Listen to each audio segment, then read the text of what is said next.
கிறிஸ்துவுக்குள் பிரியமான இறை மக்களே, இந்த லெந்து நாட்களில் 3வது ஞாயிற்றுக்கிழமை நாம் இந்த சிந்தனைக்குள்ளாக வந்திருக்கிறோம். The third Sunday in Lent. இந்த ஞாயிற்றுக்கிழமை நான் சிந்திக்கும்படியாக நம்முடைய தென்னிந்திய திருச்சபை மாமன்றம் நமக்கு கொடுத்திருக்கின்ற தலைப்பு The Call to be Inclusive, அதாவது அரவணைத்து வாழ அழைப்பு என்கின்ற தலைப்பின் கீழாக இந்த நாளில் நாம் சிந்திக்க அழைக்கப்படுகின்றோம். The Call to be Inclusive, அரவணைத்து வாழ அழைப்பு. 4 திருமறை பகுதிகள் வாசிக்க கேட்டோம். இந்த 4 திருமறை பகுதிகளில் இந்த நாளிலே நான் த காஸ்பல் ஆஃப் மேத்யூ நம்ம படிக்க கேட்டோம். நற்செய்தி பகுதியாக மத்தேயு நற்செய்தி நூல் 15ஆம் அதிகாரம் வசனங்கள் 21 28 வரை நம்ம படிக்க கேட்டோம். இந்த நாளுடைய பிரசங்கத்தை, அருளுரையை நான் ஒரு டெக்ஸ்ட் பேஸ்ட் சர்மனாக, ஒரு பகுதி சார்ந்த அருளுரையாக, பொதுவாகவே அந்த தலைப்பின் சார்ந்த அருளுரையாக கொண்டு செல்வது வழக்கம். 4 திருமறை பகுதிகள் அல்லது 3 திருமறை பகுதிகளை எடுத்து பேசுவது வழக்கம். இந்த நாளிலே நற்செய்தி பகுதியை மட்டும் நம்ம கான்சென்ட்ரேட் பண்ணி இந்த தலைப்பின் கீழாக அதை பொருத்தி பார்ப்பதற்கான ஒரு முயற்சியை செய்ய யோசிக்கின்றேன். பொதுவாகவே திருச்சபை என்னப்படுவது பரிசுத்தவான்களுடைய கூடாரம் என்று நினைப்பது உண்டு. ஆனால் அது தவறான எண்ணம்.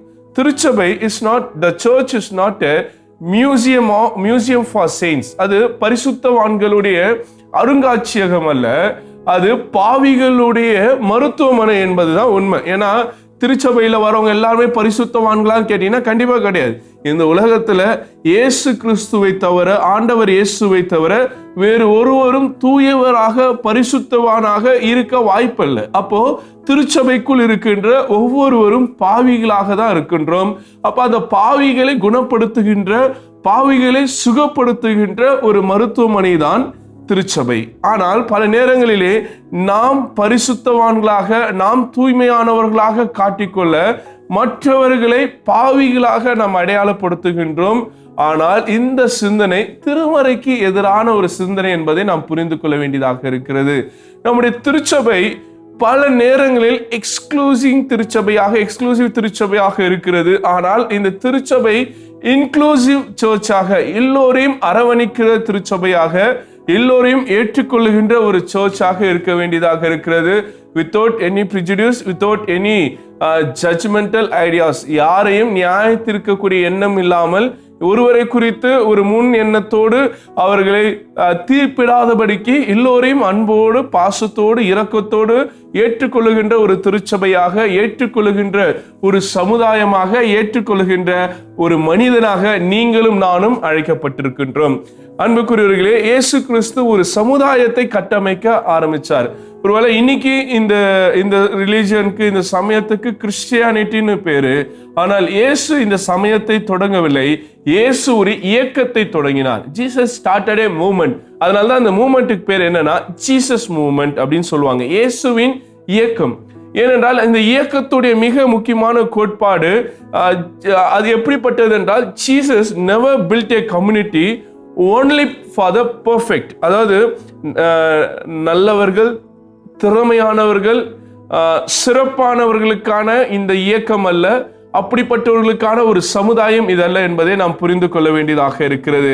அப்படி என்றால் இயேசுடைய இயக்கத்தில், இயேசுடைய கம்யூனிட்டியில, இயேசுடைய கூட்டத்தில் யார் இருப்பார்கள் என்று கேட்டால், உடைக்கப்பட்ட மக்கள், நொறுக்கப்பட்ட மக்கள், பாவிகள் என்று அடையாளப்படுத்தப்பட்டவர்கள், இந்த சமுதாயத்திலே புறம் தள்ளி முத்திரை குத்தப்பட்ட மக்கள் தான் இந்த கூட்டத்தில் இருப்பாங்க. நீங்க சுத்தி பாருங்க, இயேசுடைய இயக்கத்துல அவர் எங்கெல்லாம் ஊழியம் செய்தார், அது கலிலேயா திருப்பணியாக இருக்கலாம், அங்கிருந்து அவருடைய பயணங்கள் எல்லாவற்றிலும் பார்த்தீங்கன்னா அவருடைய ஃபோக்கஸ், அவருடைய கான்சென்ட்ரேஷன், அவருடைய நோக்கம் இப்படிப்பட்ட புறம் தள்ளப்பட்ட விளிம்பு நிலையில் இருக்கக்கூடிய மக்கள், உடல் பலவீனத்தோடு இருக்கிறவங்க, ஒடுக்கப்பட்டவர்கள், ஒருவேளை பிசாசு பிடித்தவர்கள், நோய்வாய்ப்பட்டவர்கள், உடல் பலவீனங்கள் கொண்டவங்க, ஒருவேளை டிஃப்ரெண்ட்லி ஏபிள்ட் பீப்புள், இப்படிப்பட்ட மக்களை தான் இயேசு தம்முடைய ஊழியத்திலும் தம்முடைய இயக்கத்திலும் அவர் இணைத்து செயல்பட்டதாக நாம் திருமறையில் பார்க்கின்றோம். அடுத்ததாக இந்த திருமறை பகுதி இன்னைக்கு நம்ம வாசித்தோம்ல, மத்தேயு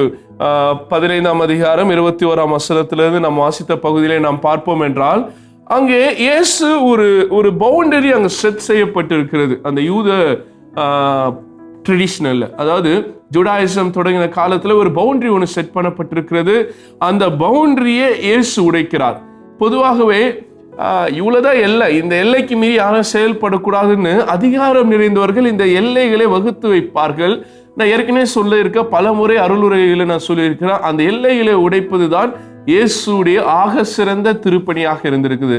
The greatest mission, the greatest mission work which Jesus did is the breaking of the boundaries. அந்த எல்லைகளை உடைத்து எறியக்கூடிய திருப்பணியை ஆண்டவர் இயேசு மிக அழகாக மிக சிறப்பாக அவர் செய்திருக்கிறார். இந்த பகுதியுடைய கான்டெக்ஸ்ட், இதோடைய சூழலை நம்ம யோசித்து பார்ப்போம் என்றால், இந்த ஸ்டோரி இதுக்கு முன்னாடி இருக்கக்கூடிய ஒரு பேக் ஸ்டோரியை நம்ம புரிந்து கொள்ள வேண்டியதாக இருக்கிறது. இயேசுடைய காலகட்டத்தில் நிறைய யூத குழுக்கள் இருந்திருக்கிறாங்க. நம்ம தெரிஞ்சது போல பரிசேயர்கள் இருந்தாங்க, சதுசேயர் இருந்தாங்க, வேதப்பாரர்கள் இருந்தாங்க, அதே போல எஸ்னேயஸ் இருந்திருக்கிறாங்க, செலுத்தியன்ஸ் இருந்திருக்கிறாங்க, தீவிரவாத இயக்கங்கள். இப்படி நிறைய ஜுடாயிசத்துக்குள்ள நிறைய குரூப்பிசம் இருந்திருக்கிறது. டிஃப்ரெண்ட் ஆஃப் ஐடியாலஜிஸ் அங்க இருந்திருக்கு. அங்க காரணம் என்னவென்றால், ஒவ்வொருவரும் ஒரு கோட்பாட்டை யூத சமுதாயத்தில் பிடித்து வைத்திருந்தார்கள். ஆனால் இதுல பாத்தீங்கன்னா மெஜாரிட்டியான பீப்புள் இந்த பியூரிட்டி கான்செப்டை, அதாவது தூய்மை கோட்பாட்டை வலியுறுத்து, அதுக்காக நிறைய மக்களே தூய்மையற்றவர்கள், பொல்யூட்டட்னு சொல்லி ஒதுக்கி வைத்திருந்தார்கள். அப்ப இந்த பியூரிட்டி லாஸ், இந்த தூய்மை சட்டங்கள் அப்படின்னு பாத்தீங்கன்னா, அதுல இன்னைக்கு நம்முடைய திருச்சபையில இருக்கிறவங்கள 100 பேர்ல பாத்தீங்கன்னா 99 பேர் கூட அந்த பியூரிட்டி லாக்குள்ள வர முடியாது. ஏன்னா அந்த லாஸ் எல்லாம் கடவுள் கொடுத்ததல்ல, கடவுளுடைய பெயரை வைத்து, மோசஸுடைய பெயரை வைத்து இந்த குரூப்ஸ் அதுக்குள்ள ஆர்டிக்கலா சேர்த்து உருவாக்கின சட்டத்திட்டங்கள். அதை இயேசு ஆண்டவர் திட்டமாய் அதை எதிர்க்கிறதாக நாம் பார்க்கின்றோம். இந்த ரிலீஜியஸ் லீடர்ஸ் இருக்கிறாங்களே, இந்த பிரதான ஆசாரியர், பரிசேயர், சதுசேயர், இவங்க எல்லாருமே அந்த தூய்மை என்பது என்னன்னா, ஒரு கூட்டத்துல இருந்து நம்ம செப்பரேட்டா காமிச்சுக்கணும். ஒரு கூட்டம் இருக்கு, அந்த கூட்டத்துல இருந்து நாம் தனித்து நின்னாதான் நம்ம தூய்மையானவர்கள். எல்லாரோட ஒன்னா இருந்தா நம்ம தூய்மையில நம்ம அசுத்தமானவர்கள் என்பதுதான் அவங்க இருந்த அந்த காமன் ஐடியாலஜி, அந்த பொது புத்தியில் இருந்த ஒரு எண்ணமாக இருந்தது. ஆனா இயேசு அதை எதிர்க்கிறார். எல்லா மக்களோடு இருக்கிறது தான் அந்த தூய்மையை வெளிப்படுத்தக்கூடிய ஒரு கான்செப்ட்னு இயேசு காமிச்சிருக்காரு. அதனால தான் அவர் ஏழைகளுடைய தோழராக, எளிய மக்களுடைய தோழர்களாக அவரோடு இணைந்து பயணிக்கிறார். ஆனா இந்த அதிகாரம் நிறைந்தவங்க, இந்த பரிசேயர்கள், பிரதான ஆசாரியர்கள் வரும்போது அவங்க கிட்ட யாரும் வர முடியாது. அவங்க அந்த எலைட் கிளாஸோட வருவாங்க, எல்லாருமே அப்படியே தனித்தனியா நிற்பாங்க, அவங்களை யாரும் தொட முடியாது. அது தூய்மை நிலைமை, அந்த பியூரிட்டி கான்செப்ட் பார்க்கறதுனால யாராவது ஒருத்தவங்க இம்பியூரான பர்சன் அவங்களை தொட்டுட்டு அவங்க தீட்டாயிடுவாங்கன்றதுனால அவங்க தள்ளியே நிற்பாங்க, யாரையும் தொட மாட்டாங்க. ரொம்ப அவங்க கான்சியஸா அந்த ப்ராசஸ்ல இருப்பாங்க. ஆனா இயேசு கிறிஸ்து அப்படி கிடையாது. அவருடைய ஊழியமே பார்த்தீங்கன்னா, அந்த கலிலேயன் மினிஸ்ட்ரின்றது பார்த்தீங்கன்னா, அவர் மேக்சிமம் ரீச் அவுட் பண்ண பர்சன்ஸ், அவர் மேக்சிமம் தொட்டு திருப்பணி ஆற்றிய மக்கள் யார் என்றால் ஜென்டைல் தான். ஜென்டைல்னா புற இனத்தார், யூதர் அல்லாதவர்கள். அப்ப இயேசு இந்த யூதர்கள் ஏன் வெறுக்கிறாங்க அப்படின்னு பார்த்தா, அவர் யூதராய் பிறந்தும் யூதராய் செயல்படல. ஏன்னா யூதர் ஒரு புற இனத்தாரை தொட மாட்டான், ஒரு புற இனத்தார் கூட சாப்பிட மாட்டான், ஒரு புற இனத்தாரோட தண்ணி குடிக்க மாட்டான். ஆனா இயேசு இது எல்லாவற்றையும் செய்திருக்கிறார். அவங்க இதெல்லாம் செய்யக்கூடாதுன்னு ஒரு சட்ட திட்டங்களை வகுத்து வைத்தார்களோ, இயேசு அதெல்லாம் அழகா மீறிட்டே இருக்கிறார். அதுக்கு அடுத்தது பாத்தீங்கன்னா, இங்க கூட மத்தேயு சொல்றாரு, இயேசு அந்த தீரு சீதோன் வழியாக போனார் அப்படின்றது. 21ஆம் வசனத்தை வாசி பார்ப்போம் என்றால், பின்பு இயேசு அவிடம் விட்டு புறப்பட்டு தீரு சீதோன் பட்டணங்களுக்கு திசைகளுக்கு போனார். He went to Tyre and Sidon அப்படின்னு நம்ம வேதத்தில் பார்க்கின்றோம். இது ரெண்டுமே கோஸ்டல் சிட்டிஸ். அதாவது கோஸ்டல்னா அந்த போர்ட் இருக்கக்கூடிய, மீனவர்கள் இருக்கக்கூடிய கடலோர பகுதிகள். இன்னும் சொல்ல போனா ஃபோனிஷியன் கோஸ்டல் சிட்டிஸ்ன்னு சொல்றாங்க. அப்படின்னா நான் இங்க இருக்கிறவங்க யூத மரபுக்கு வெளியே இருக்கக்கூடியவர்கள், அவுட் சைட் த ஜூயிஷ் டெரிட்டரியில இருக்கக்கூடிய மக்கள். அப்ப இந்த பகுதியா போறதே சட்டப்படி ஒரு தவறு. இம்பியூரான மக்கள், அந்த தூய்மையற்ற மக்கள் வாழக்கூடிய பகுதி வழியாக இயேசு கடந்து சென்றார் அப்படின்றதே ஒரு தவறு. பொதுவாக நீங்க யோசிச்சு பாருங்களேன், கலிலேயா, கப்பர்நகும் எல்லாமே அந்த மேப்ல கீழே இருக்கு. எருசலேம் மேப்ல டாப்ல இருக்குன்னு வச்சுக்கோங்க. இப்ப இதுக்கு நடுவில் ஒரு இடம் இருக்கு, அதுதான் சமாரியா. இப்ப இந்த யூதர்கள் எருசலேமுக்கு போகும்போது இந்த சமாரியா வழியா போயிட்டாங்கன்னா ஈஸியா போயிடலாம், ஷார்டஸ்ட் வே அதுதான். ஆனா அவங்க அப்படி போக மாட்டாங்க. காரணம், சமாரியர்கள் இந்த யூத பாரம்பரியத்துக்கு எதிரானவர்கள். அதனால மெனக்கெட்டு என்ன பண்ணுவாங்க, அந்த சமாரியா பகுதியை சுற்றி போவாங்க. அதுக்காக அவங்களுக்கு எக்ஸ்ட்ரா கிலோமீட்டர்ஸ் ஆனாலும் பரவாயில்ல, நாங்க இந்த ஊருக்குள்ள போய் நாங்க தீட்டாக மாட்டோன்றதுல ரொம்ப காஷியஸா இருப்பாங்க. ஆனா இயேசு அவருடைய பிரசங்கத்துல எல்லா இடத்துலயும் யார நல்லவன்னு சொல்லியிருப்பார் பாருங்க, நல்ல சமாரியன். அதுதான் ரொம்ப முக்கியமானது. அந்த 10 குஷ்டரோகிகள் வந்திருப்பாங்க, அதுல திரும்பி வந்து நன்றி செலுத்தினவன் அவன் ஒரு சமாரியன் சொல்லியிருப்பார். அப்போ இந்த சமாரியர்களை வெறுக்கிறாங்கன்னா அந்த சமாரியர்களை தான் நல்லவர்னு இயேசு தன்னுடைய ஊழியத்திலே அவர் கோட் பண்ணதாக நாம் பார்க்க முடிகின்றது. அடுத்ததாக இந்த பகுதிக்குள்ள போகிறது அவங்களுக்கு வந்து ஒரு கல்ச்சுரலா, ஒரு ரிலீஜியஸாக ஒரு பவுண்டரி இருக்கு, இதுக்குள்ள நீ போக கூடாதுன்னு ஆண்டவர் அந்த பவுண்டரியை உடைத்து உள்ள போகிறதாக நாம் பார்க்கிறோம். அடுத்தது இந்த பகுதி ஒரு மிராக்கிளை மட்டும் நம்ம பார்க்க கூடாது. பொதுவாகவே காஸ்பல்ல கிட்டத்தட்ட 40 மிராக்கிள்ஸ் ரிஜிஸ்டர் பண்ணியிருக்காங்க. இந்த 40 மிராக்கிள்ஸ் அது வந்து கம்மி தான், ஆனா இதுக்கு மேல ஆண்டவர் நிறைய அற்புதங்களை செய்திருக்கிறார். 4 காஸ்பலையும் நம்ம எடுத்து பார்த்தா அரௌண்ட் 39 to 40 மிராக்கிள்ஸ் இருக்கு. ஆனா இந்த மிராக்கிள்ஸ் எல்லாமே நம்ம மிராக்கிள்ஸா மட்டும் பார்க்க கூடாது, ஆண்டவருடைய கிரேஸும் ஆண்டவருடைய அவருடைய அந்த ரெபல் நேச்சர், அவர் அதுக்கு எதிராக செயல்படக்கூடிய அவருடைய செயல்பாடுகளை நம்ம புரிந்து கொள்ள முடிகிறது. நாம் தொடர்ந்து பார்ப்போம் என்றால் இந்த பகுதிக்குள்ளாக நம்ம இந்த பேக்ரவுண்ட்குள்ளாக நம்ம போய் பார்ப்போம் என்றால் ரொம்ப அழகான காரியம், இதோடைய ஹிஸ்டாரிக்கல் அண்ட் சோசியல் கான்டெக்ஸ்டை நம்ம புரிந்து கொள்ள முடிகிறது. இன் ஃபர்ஸ்ட் செஞ்சுரி, அதாவது முதல் நூற்றாண்டுல ஜூடாயிசத்தை பொறுத்த மட்டும் புற இனத்தாரை யூதர்கள் முற்றிலும் வெறுத்தார்கள். அது மட்டும் இல்ல, இங்க வாழக்கூடிய பகுதி யாருடைய பகுதி நமக்கு நல்லாவே தெரியும். ஏன்னா இவங்க எகிப்தில் அடிமையாக இருந்தார்கள். மோசே இடத்து வழியாக கர்த்தர் அவர்களுக்கு சொன்னது என்ன, நான் உங்களுக்கு பாலும் தேனும் ஓடக்கூடிய கானான் தேசத்தை கொடுப்பேன்னார். இப்ப கானான் தேசத்தை கொடுப்பேன்னார்ல, இப்ப கானான் தேசத்துல ஒரு கூட்டம் இருக்குல்ல, அந்த கூட்டம் என்ன ஆகியிருக்காங்க, அந்த கூட்டத்தை துரத்திட்டு அந்த இடத்துல இஸ்ரவேல் வந்து செட்டில் ஆயிருக்காங்க. சரிங்களா? இப்போ இந்த கானானை கூட்டத்தை சார்ந்த ஒரு பெண் தான் இந்த அம்மா. அதனாலதான் அந்த அம்மாக்கு பேர் என்ன கொடுக்கப்படுகிறது, கானானிய ஸ்திரீ. இந்த கேனனைட்ஸ் பொறுத்த மட்டும் யூதர்களுக்கு இஸ்ரவேலர்களுக்கு எனிமி. ஏன்னா நியாயமா பார்த்தா அவங்க ஏதோ இடம் கொடுத்துருக்காங்க, ஆனா நம்ம ஆட்கள் என்ன பண்ணிட்டாங்க, ஒரு கட்டத்துல இவங்க மெஜாரிட்டி ஆயிட்டு அவங்க வெளியே துரத்திட்டாங்க. அதனால இந்த ரெண்டு கூட்டத்துக்கும் எப்பவுமே ஒரு எனிமிட்டி இருந்தே இருந்திருக்கு. ஆனா இந்த கூட்டத்தை சார்ந்த ஒருவரை தான் ஆண்டவர் இந்த பகுதியில சந்திக்கிறார், அந்த அம்மாவை தான். அடுத்தது அந்த அம்மா வந்து ஒரு பெண். பொதுவாக யூத சமுதாயம் ஆணாதிக்கம் நிறைந்த ஒரு சமுதாயம், பேட்ரியார்க்கல் ஐடியாலஜி அதிகமா இருக்கிறது, அந்த மேல் சாவனிசம் சொல்லுவாங்க பாருங்க, அது ரொம்ப அதிகம் இருக்கக்கூடிய ஒரு சமுதாயம் இந்த யூத சமுதாயம். பெண்களுக்கு உரிமை கிடையாது. இப்படிப்பட்ட ஒரு பெண், அந்த அம்மா ஒரு ஜென்டைல், அந்த அம்மா ஒரு கேனனைட். இந்த 3 கேட்டகரிஸும் யூதர்களுக்கு எதிரான இப்படிப்பட்ட 3 கேட்டகரி இருக்கக்கூடிய அந்த விமன் இயேசுவை தேடி வராங்க. அப்போ அவங்களுடைய ஃபெய்த் ஸ்டோரி, அந்த அம்மாவுடைய அந்த விசுவாச பயணம் சாதாரண பயணம் கிடையாது.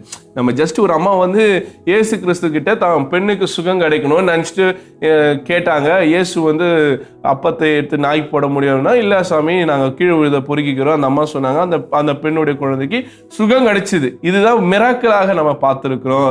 ஆனால் இதோடைய ஹிஸ்டாரிக்கல் சோசியல் கான்டெக்ஸ்டை நம்ம யோசித்து பார்ப்போம் என்றால், இதுக்கு பின்னாடி இருக்கக்கூடிய அந்த கான்டெக்ஸ்டை நம்ம எக்ஸிஜிட் பண்ணி பார்ப்போம்னா, அகழ்வுரை செய்து பார்ப்போம்னா நிறைய காரியங்கள் நம்ம கற்றுக்கொள்ள முடிகிறது. இப்பவே நமக்கு நிறைய ஆச்சரியமா இருக்கு. அம்மால இந்த அம்மா பெண்ண அந்த ஜேர்னின்றது சாதாரண ஜேர்னி இல்லைல்ல. அந்த அம்மா ஒரு பெண். பொதுவாக பெண்கள் வந்து வெளியே பேசக்கூடாது. பத்தாவதுக்கு அந்த அம்மா புற இனத்தார், அது வேற. அந்த அம்மா எனிமி நாட்டை சார்ந்தவங்க, கானானைட் வேற. ஆனா எந்த தைரியத்தில் அந்த அம்மா இயேசுவை தேடி போனாங்கன்னா, ஏன்னா இயேசுவிடத்தில் கிருபை இருக்கிறது. there is grace with Jesus. இயேசுவிடத்தில் அந்த கிருபை, அந்த இரக்கம், அது வந்து ஒரு பெரிய அற்புதத்தை செய்யும்னு அந்த நம்பிக்கையில் அந்த தாயார் இயேசுவை தேடி போனதாக நாம் பார்க்கின்றோம். ஸோ 21ஆம் வசனம் 21st verse நமக்கு கற்றுக் கொடுப்பது, அந்த டைர் அண்ட் சீடோன், அந்த தீரு சீதோன் பகுதிக்குள்ள போகக்கூடாது. ஏன்னா அந்த பகுதி முழுக்குமே அந்த பாகன் கல்ச்சரை கொண்டது. ஒரு ஃபாரின் ரிலிஜன். அவங்க வந்து யூத கடவுளை, யாவே கடவுளை வழிபடாதவங்க, ஒரு பாகால் வழிபாட்டை செய்யக்கூடிய மக்களாக இருக்கிறது. ஆனாலும் கிரேஸ் டிராவல்ஸ் பிஹைண்ட் பேரியர்ஸ். தடைகளை மீறி கிருபை பயணிக்கும். நம்ம கூட எந்த நிலைமையில் இருந்தாலும், நம்ம எந்த ஒரு கட்டுப்பாட்டுக்குள் இருந்தாலும், நம்மை சுற்றிலும் எந்த பேரியர்ஸ் இருந்தாலும், இயேசுவின் கிருபை அவைகளை உடைத்தெறிந்து நம்மிடத்தில் வந்து சேரும் என்பதை நாம் புரிந்து கொள்ள வேண்டியதாக இருக்கிறது. ஐயா, ஊழியம்ன்றது இவங்களுக்கு தான் அவங்களுக்கு தான் இல்லை, எங்கனாலும் எப்படினாலும். அதுதான் சொல்லுவாங்க அந்த மிஷன் ஸ்டேட்மெண்ட்ல, ஃப்ரம் எவ்ரிவேர் டு எவ்ரிவேர், எந்த இடத்திலும் இருந்து எவ்விடத்திலும். அப்போ கர்த்தருடைய ஊழியத்தை இவங்களுக்கு தான் அவங்களுக்கு தான், இந்த கூட்டத்துக்கு தான் அந்த கூட்டத்துக்கு தான் கிடையாது. கர்த்தருடைய ஊழியம் எல்லா மக்களுக்குமானது என்பதை இந்த 21ஆம் வசனத்தின் வழியாக இயேசு சாமி நமக்கு அழகா கற்றுத்தராரு. என்ன நேஷனாலிட்டியா இருக்கலாம், என்ன லாங்குவேஜா இருக்கலாம், என்ன காஸ்டா இருக்கலாம், என்ன கல்ச்சரா இருக்கலாம், என்ன ரேஸாக இருக்கலாம், God never minds that. Jesus never minds that. இயேசுவுக்கு அதுக்கு அது ஒரு பொருட்டே இல்லை. அவைகளை தாண்டி அவருடைய கிருபை போகும். நீங்களும் நானும் எப்படிப்பட்டவர்களாக இருந்தாலும் சரி, என்ன சூழ்நிலைகளை சார்ந்தவர்களாக, என்ன பின்புலத்தை சார்ந்தவர்களாக இருந்தாலும் சரி, இயேசு நம்மை வழிநடத்த வல்லவராக, நம்மை ரட்சிக்க, நமக்கு கிருபை அளிக்க அவர் வல்லவராக இருக்கின்றார். அன்புக்குரியவர்களே, தொடர்ந்து 22ஆம் வசனத்துக்குள்ளாக நாம் கடந்து செல்வோம் என்றால், the cry of the Canaanite woman, அந்த கானானிய பெண்ணுடைய அந்த அழுகுரலை நம்ம பார்க்க வேண்டியதாக இருக்கிறது. மேத்யூ ரொம்ப தைரியமாக அந்த அம்மாவை கானான ஸ்திரீ என்று சொல்லுகிறார். இந்த வார்த்தை ரொம்ப பயன்பாட்டுக்கு ரொம்ப கம்மி. ஏன்னா புதிய ஏற்பாட்டில் கானானியர்கள் அப்படின்ற வார்த்தை ரொம்ப கம்மியா இருக்கும். பழைய ஏற்பாட்டில் வேணா இருக்கும், புதிய ஏற்பாட்டில் அந்த கானானியர்கள்ன்றது சொல்றதே ஒரு பெரிய குற்றம் தான். ஆனா மத்தேயு ரொம்ப தைரியமா அதை சொல்றாரு. அடுத்ததாக அந்த எனிமிட்டியை ரிமெம்பர் பண்ண வைக்கிறார். ஏன்னா இவங்களுக்குள்ள ஒரு ஃப்ரிக்ஷன் இருந்துட்டு இருக்கு அணிலிருந்து. அதை மறுபடியும் நினைவு கொண்டு வருவதற்காக இதை செய்யறாரு. ஆனா அந்த அம்மாவுடைய செயல்பாடு ரொம்ப அழகானது. நம்ம சொல்றாரு, Lord, son of David, have mercy on me. தாவீதின் குமாரனே, எனக்கு இறங்கும் என்று அந்த அம்மா சொல்லக்கூடிய அந்த வார்த்தை மிக மிக முக்கியமான ஒரு வார்த்தையாக இருக்கிறது. அப்போது அந்த திசையில் குடியிருக்க கானான் ஸ்திரீ ஒருத்தி அவர் இடத்தில் ஆண்டவரே, தாவீதின் குமாரனே, எனக்கு இறங்கும், என் மகள் பிசாசினால் கொடிய வேதனைப்படுகிறார் என்று சொல்லி கூப்பிட்டாள். இந்த டைட்டில் ஜீசஸ்க்கு அந்த அம்மா கொடுக்கிற டைட்டில் ஈவன் அந்த சீடர்கள் கூட இயேசுக்கு கொடுக்கல. அங்க இருக்கக்கூடிய மற்ற ஃபாலோவர்ஸ் கூட இயேசுக்கு அந்த டைட்டில் இனிமே கொடுத்ததாக நம்ம பார்க்கல. ஆனா இந்த அம்மா தான் இயேசுவை தாவீதின் குமாரன் சொல்லியிருக்கிறாங்க. அந்த ஜீனியாலஜி அழகா பிடித்து வந்திருக்கிறாங்க. ஏன்னா தாவீதிலிருந்து தான் அந்த மீட்பர் வருவார் என்று யூதர்கள் அறிந்திருக்கிறாங்களோ இல்லையோ, இந்த அம்மா அறிந்திருக்கிறாங்க. அந்த மீட்பராக இயேசுவை இந்த அம்மா அடையாளப்படுத்துவது மிக முக்கியமான ஒரு காரியமாக இருக்கிறது.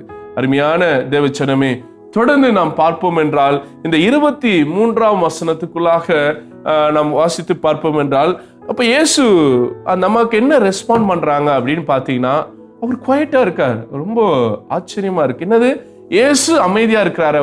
when we look into the 23rd verse, Jesus was simply quiet. அவர் அமைதியா இருக்கிறார். ஏன் அமைதியா இருக்கார் அப்படின்னு பார்க்கும்போது, அந்த அம்மா கேட்கிற அந்த கேள்விக்கு ஆண்டவர் ஒரு பதிலை கொடுக்கணும்னு யோசிக்கிறாரு. ஆனால் அந்த பதில் அமைதியான ஒரு பதிலாக இருக்க விரும்புகிறார். இதுக்கு முன்னாடி ஒரு காரியத்தை நான் சொல்ல ஆசைப்படுகின்றேன். குறிப்பாக அந்த அம்மா கேட்கிறாங்களே, என் மகள் இப்படி இருக்கா, என் மேல் கிருபையாயிரும், என் மேல் இரக்கமாயிருன்றாங்களா. இங்க இரக்கத்திற்கு கிரேக்கத்துல என்ன சொல்றாங்கன்னா, எலிசன் அப்படின்னு சொல்லக்கூடிய ஒரு வார்த்தை பயன்படுத்துறாங்க. எலிசன் சொல்லக்கூடிய ஒரு வார்த்தை கிரேக்கத்துல பயன்படுத்துறாங்க. அதுக்கு அர்த்தம் என்னன்னா, compassion that moves into action. அதாவது ஒரு இரக்கம் இருக்கு, ஒரு கம்பேஷன் இருக்கு, ஒரு மன உருக்கம் இருக்கிறது. நிறைய நேரத்தில் ஒரு பிச்சைக்காரனை பார்ப்போம், அவரை பார்த்து நம்ம கம்பேஷனேட்டா இருப்போம், சரி அவர் பாவப்படுவோம், அடுத்து அங்கிருந்து மூவ் ஆயிடும். அப்போ இது உண்மையான இரக்கம்னா கிடையாது. அந்த எலிசன்னு சொல்லக்கூடிய அந்த உண்மையான இரக்கம் எப்படிப்பட்டதுன்னா, பார்த்த உடனே அவங்களுக்கு ஏதாவது செய்யணும்னு ஒரு ஆக்ஷன் பண்றோம் பாருங்க, அதுக்கான அடுத்த ஒரு எதிர்மறையான ஒரு செயல்பாடு செய்யறோம்ல, அந்த ரியாக்ஷன் அப்படின்னு சொல்லுவாங்கல்ல, அதுதான். இயேசு அந்த அம்மா கேட்கறது என்னன்னா, எனக்கு நீங்க ஏதாவது செய்யுங்க, அப்படிப்பட்ட இரக்கத்தை எனக்கு காட்டுங்க அப்படின்னு. she asked for mercy. நியாயத்தை கேட்கல, ஆனா இரக்கத்தை கேட்கிறார்கள்.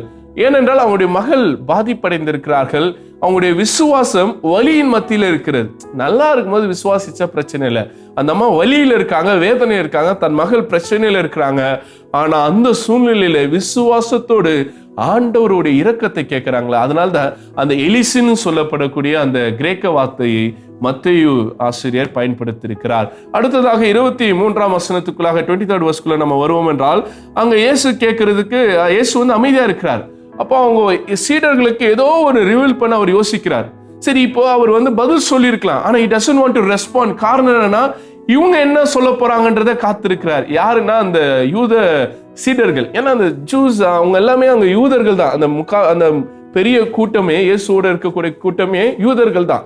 ஸோ இவங்களுடைய மென்டாலிட்டி என்ன இருக்கு? என் கூடவே இருக்கிறாங்க, அட்லீஸ்ட் இவங்களாவது இந்த கரப்டட் மைண்ட் செட்ல இருந்து, இந்த இனவாதம், மதவாதம், மொழிவாதம் சொல்லக்கூடிய இந்த ஃபண்டமெண்டல் ஐடியாலஜிஸ்ல இருந்து இந்த ஜனங்க வெளியே இருக்கிறாங்களான்னு பார்க்க தான். இன்னைக்கு கூட நிறைய படிச்சவங்க இருப்பாங்க நம்ம கூட வேலை செய்றவங்க, நம்ம சர்ச்சில். அவங்களெல்லாம் பார்த்தா பெரிய பெரிய டாப் பொசிஷன்ல இருப்பாங்க, நிறைய இதுல இருப்பாங்க. ஆனா அவங்க ஐடியாலஜிஸ் எல்லாம் அவங்க கிட்ட பேசின வச்சிங்களேன், என்ன இந்த ஆளு ஒரு ஒரு ஒரு ஃபண்டமெண்டலிஸ்டா பேசுறாரு, அடிப்படைவாதியாக பேசுறாரு, கொஞ்சம் கூட ஒரு லிபரேட்டிவ் தாட்ஸே இல்லையா அந்த ஆளுக்குள்ள. ஏன் இவங்க எல்லாம் இன்னும் ஆதி காலத்திலே இருக்கிறாங்க? அந்த இனம், குழு, மதம், மொழி, சாதின்னு சொல்லி சிலவற்றை தூக்கி பிடிச்சிட்டு மாதிரி இந்த ஜென்சி சொல்லக்கூடிய வார்த்தை பார்த்தீங்கன்னா கிரிஞ்சா இருப்பாங்க சில பேர். அவங்களெல்லாம் பார்த்தீங்கன்னா நமக்கு என்ன இவங்க இவ்வளோ கிரிஞ்சியான ஆக்டிவிட்டிஸ் பண்றாங்க அப்படின்னு. So Jesus want to check whether this fellows are cringe. ஏன்னா அவர் பார்க்க விரும்புறாரு, இந்த கூட இவ்வளவு நாள் என் கூட டிராவல் பண்ணிட்டு இருக்கானுங்க, இவனுங்க மாறி இருக்கிறானுங்க, அந்த லிபரேட்டிவ் ஐடியாஸ் வந்திருக்கா, இல்லை இன்னும் அவனுங்க அந்த ஃபண்டமெண்டல் ஐடியாஸை பிடிச்சிருக்கிறாங்களான்னு பார்க்க அவர் அமைதியாக வெயிட் பண்றாரு. நம்ம ஆளுங்க அழகாக ரெஸ்பாண்ட் பண்றானுங்க. நீங்க வாசிங்களா அடுத்த வசனத்துல, அவருடைய சீஷர்கள் வந்து இவள் நம்மை பின்தொடர்ந்து, அங்க கூட பாருங்களேன் அந்த வார்த்தை இவள் அப்படின்றது வந்து எவ்வளோ ஒரு மரியாதை குறைச்சலான ஒரு சொல்லாடல் பாருங்க.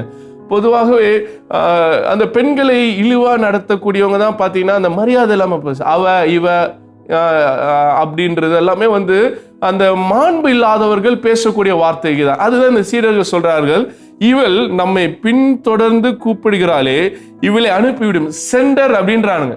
So still they have this fundamental ideologies. அவர்கள் இன்னும் அந்த அடிப்படை வாதத்தை, அந்த அந்த ஒரு மாதிரி அந்த குறுகிய மனப்பான்மை கொண்ட அந்த ஒரு இது இல்லாத ஒரு மக்களாக அந்த சீடர்கள் இருக்கிறாங்க. ஸோ அவங்களுடைய ஐடியாலஜிஸை எடுக்கிறதுக்கு தான் ஜீசஸ் அங்கே ஒரு ஒரு சைலண்ட்டை கொடுக்குறார். பல நேரங்களில் நம்ம அமைதியாக நின்று பாருங்களேன், நமக்கு எதிராக இருக்கிறவங்க யார் நமக்கு புரிஞ்சிடும். நம்மகிட்ட பேசுகிறவங்க அவங்க வந்து நம்மகிட்ட பேசும்போது அமைதியாக கவனிச்சு பாருங்களேன். ஸோ அவங்க ஐடியாலஜி என்ன, அவங்களுடைய பிரின்சிபல்ஸ் என்ன, அவங்க எவ்வளோ பெரிய ஒரு முட்டாள்களாக வாழ்ந்து கொண்டிருக்காங்க என்பதை அந்த சைலன்ஸ் வழியாக புரிஞ்சிக்க முடியும். இயேசு அதை புரிஞ்சுக்கிறார். இப்போதான் அந்த மிஷன் ப்ரியாரிட்டி அவர் எடுத்து வைக்கிறார் பாருங்க. 24 வசனம் அவர் அந்த கன்ஸ்ட்ரக்ட் பண்ற விதமே ரொம்ப பியூட்டிஃபுல்லா இருக்கிறது. 24 verse நம்ம போவோம் என்றால், அதற்கு அவர் காணாமல் போன ஆடுகளாகிய இஸ்ரவேல் வீட்டாரிடத்திற்கு அனுப்பப்பட்டேன் என்று மற்றபடி அல்லவென்றார். ஏன்னா இந்த யூதர்களுக்கு என்ன தாட்னா, மீட்பு யூதரிடத்துல தான் வரும், இஸ்ரவேல் இடத்துல தான் வரும். ரைட், ஓகே, உங்களிடத்துல தான் வருது, ஆனா உங்களுக்காக தான் வருதா அப்படின்னா, ஆமா எங்களுக்காக தான் வருதுன்றது அவங்களுடைய குறுகிய மனப்பான்மை. ஆனா ஜீசஸ் அந்த மெஸ்ஸியா என சொல்லப்படுகிறவர் யூதர்களின் ரட்சகர் அல்ல, அவர் உலக ரட்சகர், அவர் யூனிவர்சல் ரிடீமர். ஆனா இந்த மக்கள் வந்து எங்களுக்கான மீட்பர்ன்ற ஒரு குறுகிய மனப்பான்மை வைத்திருக்கிறாங்க. அதுதான் இயேசு கொண்டு வர, I was sent only to the lost sheep of Israelன்றாரு. ஏன்னா ஹிஸ்டாரிக்கலா அப்படிதான் நம்பிட்டு வராங்க இவங்க. ஆனா அவர் வந்து அவருடைய ஃபைனல் பர்பஸ் அவங்களுக்கு எடுத்து சொல்லுகிறாரு. ஏன்னா இவங்களை பொறுத்த மட்டும் ஆபிரகாம் வழியாக ஆசீர்வதிக்கப்பட்டவங்க. ஆனா ஆபிரகாம் வழியாக போது யூதர்கள் மட்டும் தான் ஆசீர்வதிக்கப்பட்டவங்க, புறநத்தார் எப்படி வருவாங்கன்றது அவருடைய கேள்வி. ஆனா இயேசு என்ன சொல்றாரு, அப்பா இஸ்ரவேலோட இந்த ஆசீர்வாதம் நிக்கல, இஸ்ரவேல்ல இருந்து இந்த ஆசீர்வாதம் எல்லாருக்கும் பரவுவதாக. இவங்களை ஏன் கால்ட் அவுட் கம்யூனிட்டியாக அழைத்தார் அப்படின்னா, to be model society, model community for other people. அது வழியாக மற்ற மக்கள் இஸ்ரவேலுக்குள்ளாக வரணும், அந்த காவனன்ட்குள்ள வரணும், அவங்களும் உடன்படிக்கைக்குள்ள வரணும் அப்படின்றது தான். அப்படின்னு என்னத்தனா, யூதர்களை மட்டும் ரட்சிக்க இயேசு வரல, புற இனத்தார்னு சொல்லப்படுகின்ற எல்லா மக்களையும் ரட்சிக்க வருகிறார் என்பதை தான் அவர் சர்காஸ்டிக்கா இங்க சொல்றாரு. இது வந்து என்னன்னா, நான் வந்து காணாமல் போன இஸ்ரேல் வீட்டுக்கு தான் நான் வந்திருக்கிறேன் அப்படின்ட்டு. உடனே அந்த அம்மா சொல்றாரு 25 வசனத்துல, அவள் வந்து ஆண்டவரே எனக்கு உதவி செய்யும் என்று அவரை பணிந்து கொண்டார். அகைன் பார்த்தோம்னா அந்த அம்மா வந்து ரெஃப்யூஸ் பண்ண இல்ல, ஆண்டவர் சொல்லிட்டார் வேண்டான்னு சொல்லி போக மனசுல மறுபடியும் she was pleading Jesus. அவங்க மறுபடியும் ஆண்டவர் இடத்துல கேட்டுட்டே இருக்காங்க, லார்ட் ஹெல்ப் மீ அப்படின்ட்டு. அதே போல நேல் அப்படின்னு சொல்லக்கூடிய ஒரு வார்த்தை, கிரேக்க வார்த்தைக்கு அந்த அம்மா வந்து என்ன பண்றாங்க, ஆண்டவரை ஆராதனை செய்கிறாங்க, என் மகளுக்கு உதவி செய்யுங்கன்னு சொல்லி he starting to worship him. அதுதான் 25ஆம் வசனம் நமக்கு கற்றுத்தருகிறது.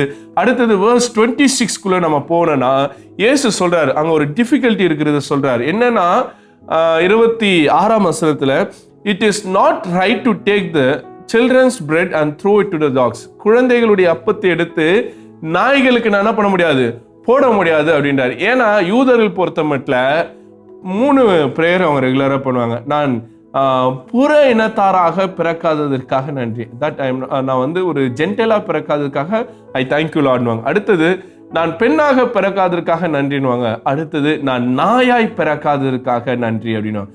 பொறுத்தவரைக்கும் பெண்ணு, புற இனத்தார், நாய் எல்லாமே ஒண்ணுதான். அது அந்த ஐடியாலஜியை வெளிக்கொண்டு வருவதற்கு தான் இயேசு இந்த வார்த்தை சொல்றாரு, பிள்ளைகளுடைய அப்பத்தை எடுத்து நாய்கள். ஏன்னா யூதர்கள் என்ன நினைச்சிட்டு இருக்காங்கன்னா, யூதர்கள் மட்டும்தான் கடவுளுடைய பிள்ளைகள், அப்போ மற்றவங்க எல்லாம் நாய்கள் அப்படின்றது அவங்களுடைய எண்ணம். அதனால தான் சொல்றாரு, நான் வந்து அப்போ, அதனால அவர் சொல்றாரு, நானே ஜீவாப்பம். என்ன வந்து நான் வந்து பிள்ளைகளுக்காக தான் நான் அந்த பூமியில வந்தேன், என்னை தூக்கி நாய்க்கு கொடுக்க முடியாது அப்படின்றாங்க. ஆனா 26ஆம் வசனத்துல அவர் சொல்லும் போது அங்கே ஒரு ஹாஷான ஒரு வார்த்தை 26th verseல வருது. என்னென்ன கிரேக்கத்துல அது வந்து கைனாரியோன் அப்படின்ற சொல்லக்கூடிய ஒரு வார்த்தை பயன்படுத்தப்படுகின்றது. கைனாரியான் அப்படின்றது வந்து இந்த வைல்டு டாக்ஸ் அப்படின்றத குறிக்கிறது அல்ல, வீட்டில் வளர்க்கக்கூடிய ஹவுஸ் ஹோல்ட் பப்பீஸை குறிக்கக்கூடிய ஒரு வார்த்தை. ரைட், இயேசு வந்து இது ஒரு உவமையாக தான் சொல்லியிருக்கிறாரு. ரொம்ப ஹாஷா இருந்தாலும் he wanted to convey a meaning through this parable. இந்த parable வழியாக ஒரு அர்த்தத்தை சொல்லதான் 26ஆம் வசனத்திலே இந்த வார்த்தையை பயன்படுத்துகிறார். சில்ட்ரன்ஸ் உடைய அப்பத்தை எடுத்து பிரெட் எடுத்து நாய்க்கு தூக்கி போட முடியாதுன்ட்டு.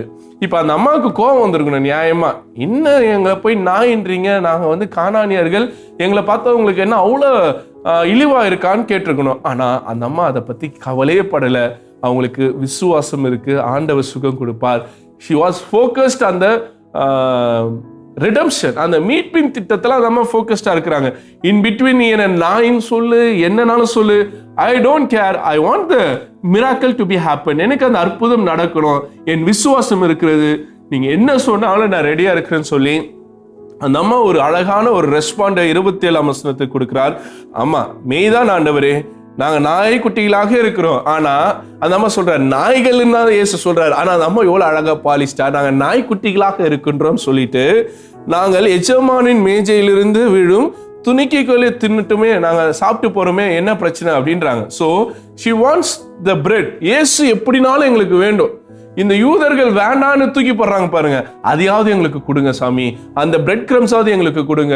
இயேசுவே உங்களை வேண்டான்னு தூக்கி போடுவாங்க பாருங்க, அதையாவது எங்களுக்கு கொடுங்க, நாங்க எடுத்துக்கிறோம் சொல்லி அவங்களுடைய விசுவாசத்தை அறிக்கை செய்கிறாங்க. இன்னைக்கு கூட ஆண்டவர் அந்த யோவான சொல்வாரு, அந்த சொந்த ஜனங்கள் அவரை ஏற்றுக்கொள்ளலன்ட்டு. அந்த யூதர்கள் ஏற்றுக்கொள்றாங்களோ இல்லையோ, உலக மக்கள் இன்னைக்கு இயேசுவை ஏற்றுக்கொண்டிருக்கிறார்கள். அதனால இன்னைக்கு நீங்களும் நானும் அந்த இயேசுவை ஆராதித்துக் கொண்டிருக்கிறோம், அந்த இயேசுவை நாம் வழிபட்டு கொண்டிருக்கிறோம். நாம் யூதர்கள் அல்ல, நாம் புற இனத்தார்கள், நாம் நாய்கள், நாம் நாய்க்குட்டிகள், ஆனாலும் இயேசு நமக்காக வந்திருக்கிறார் என்பதை அந்த அம்மா அறிக்கை செய்வது எவ்வளவு அழகான ஒரு ஃபெய்த் ஸ்டேட்மெண்ட். இன்னைக்கு அப்படிப்பட்ட ஒரு விசுவாசம் நமக்கு தேவைப்படுகிறதாக இருக்கிறது. இயேசு 2 இடத்துல தான் ஒருவருடைய விசுவாசத்தை குறித்து பிரைஸ் பண்ணியிருக்கிறார். ஒன்னு, அந்த 100க்கு அதிபதி, ரோம படையில இருக்கக்கூடிய 100க்கு அதிபதி அந்த செஞ்சுரியனுடைய ஃபெய்த்தை பார்த்து. 2வது இடம் இங்க கானானைட் உமனுடைய ஃபெய்த்தை பார்த்து. அந்த 28ஆம் வசனத்தை 28th verse வாசித்து பார்ப்போம் என்றால், இயேசு அவளுக்கு பிரதித்திரமாக, ஸ்திரீயே உன் விசுவாசம் பெரிது, நீ விரும்புகிறபடி உனக்காக கடவுது என்றார். அந்நேரமே அவள் மகள் ஆரோக்கியமானான். Jesus praises her faith. Woman, great is your faith அப்படின்றார். இன்னைக்கு அப்படிப்பட்ட அந்த கிரேட்டஸ்ட் ஃபெய்த் நம்ம இயேசுவிடத்தில் இருக்கிறதா?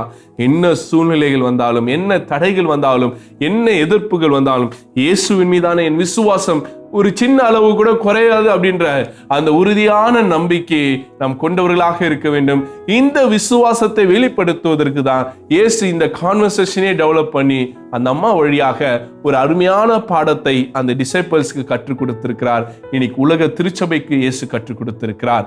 நாம் எந்த பவுண்டரிகளை வரைஞ்சிட்டு இதுக்குள்ளதான் சர்ச், இதுக்குள்ளதான் மினிஸ்ட்ரி, இதுக்குள்ளதான் கம்யூனிட்டி, இதுக்குள்ளதான் கிறிஸ்தவர்கள் என்று சொல்லக்கூடாது.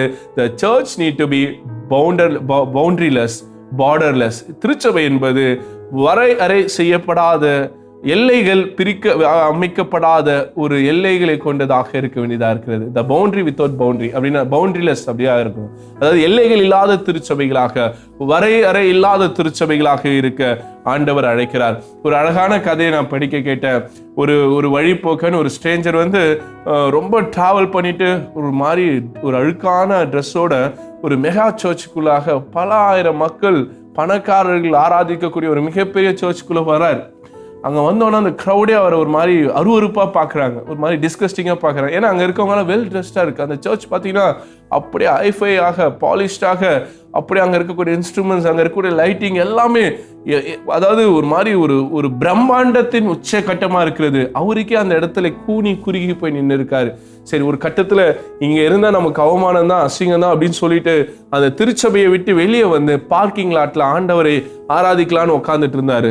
அப்போ அவர் பக்கத்தில் வேற ஒருத்தர் உட்காந்துட்டு இருக்காரு. அவரை பார்த்த உடனே இவர் எங்கேயோ பார்த்த மாதிரி இருக்கே அப்படின்ட்டு, சரி நீங்க ஏன் சர்ச்சுக்குள்ள போலன்னு அந்த பக்கத்தில் இருக்கிறவர்கிட்ட கேட்டாரு. நான் ஒரு ரெஃப்யூஜா இருந்தேன். எங்க அம்மா அப்பா ஒரு மாதிரி விளிம்பு நிலை மக்கள், ரொம்ப ஏழைகள். என்னையும் அந்த சர்ச்சில் போகிறதுக்காக, நானும் அந்த சர்ச்சுக்குள்ளே போகிறதுக்காக பல முறை முயற்சி பண்ணேன். ஏன்னா அவங்க அலோவ் பண்ணவே இல்லை அப்படின்னாங்க. அப்படிங்களா, என்ன கூட அலோவ் பண்ணல. சரி உங்கள் நேம் என்ன அப்படின்னு கேட்டாராம். அதுக்கு அந்த பக்கத்தில் இருக்கிற என் பேர் ஜீசஸ்னாராம். ரொம்ப சிரிப்பாக இருந்தது எனக்கு படித்த உடனே அந்த கான்வர்சேஷன். என்னது, இயேசுவே அந்த சர்ச்சில் அலோவ் பண்ணலையா அப்படின்னு. ஆமாம், இன்னைக்கு திருச்சபைகளுடைய நிலைப்பாடு, நிறைய திருச்சபைகள் அப்படிதான் இருக்கு. பல ஆயிரம் மக்களை வைத்து கொண்டு கட்டியிருக்கிறாங்க. ஆனா அங்க யார் முக்கியத்துவம் படுத்தப்படுகிறார்கள்? அங்க யாருக்கு ஆராதனை நடக்கிறதுனா கண்டிப்பா இயேசுவுக்கு கிடையாது. ஆனால் இயேசு இப்படிப்பட்ட மக்களை தேடி தேடி சந்தித்து கொண்டிருக்கிறார். அவருடைய ஊழிய காலங்களிலும் சரி, இன்னைக்கும் சரி, விளிம்பு நிலை மக்கள், மார்ஜினலைஸ்டு, புறம் தள்ளப்பட்ட மக்கள், குரலற்ற மக்கள், வாழ்விழந்த மக்கள், யுத்தங்கள் மத்தியில் இருக்கக்கூடிய மக்கள், நெருக்கடியில் இருக்கக்கூடிய மக்கள், நம்மை போன்ற மக்களை இயேசு தேடி தேடி மீட்டு கொண்டிருக்கிறார். அருமையான தேவச்சனமே, நான் நிறைவு செய்கின்றேன். ஆண்டவர் நம் அருகில் இருக்கின்றார்.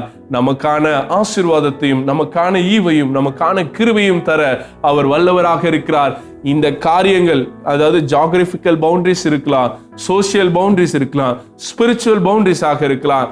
இந்த மூன்றையும் ஆண்டவர் உடைத்து நமக்காக, நம்மை ஆசீர்வதிப்பதற்காக, நமக்கு அந்த மீட்பை கொடுப்பதற்காக அவர் எந்த எல்லைகளையும் மீறுகிறவராக இருக்கிறார். நாமும் அந்த எல்லைகளை மீறி, அதாவது எந்த பவுண்டரிஸும் இல்லாமல், எந்த கட்டுப்பாடும் இல்லாமல் ஒருவரை ஒருவர் நேசிப்போம், எல்லாரையும் அரவணைப்போம். நாம் எல்லோரும் அரவணைக்கும் போது ஆண்டவர் இயேசு நம்மை அதிகமாய் நேசிக்கிறவராக இருக்கிறார். கர்த்தர் இந்த வார்த்தைகளை ஆசீர்வதித்து தருவாராக. நம் தலைகளை தாழ்த்தி ஆண்டவரை நோக்கி நாம் ஜெபம் செய்வோம்.